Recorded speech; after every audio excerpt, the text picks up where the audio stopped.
Hello，我的老哥老姐，这一晃好几天不见了，大伙是不是都想我了？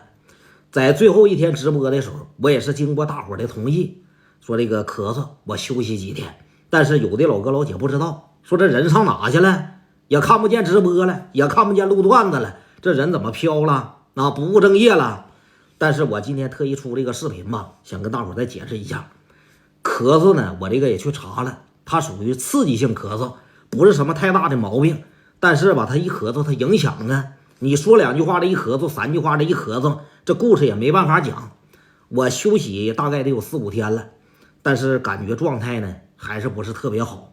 因为这个东西吧，它慢，不是说那么快。所以说呢，今天出个视频，跟大伙再请几天假，我再休息个2、3天，我再照临照临。如果说没啥问题了，我这边直接就直播了，我提前通知，行不老哥们？我今天已经把这个视频实际我都已经录出来了，我打算说明天直播，但是我这一瞅状态还是不行啊。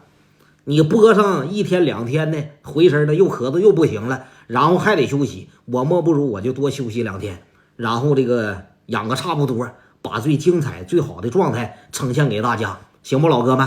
咱别差这几天了，让我再多休个几天，因为这嗓子这个东西吧，我也控制不了，他老咳嗽不行。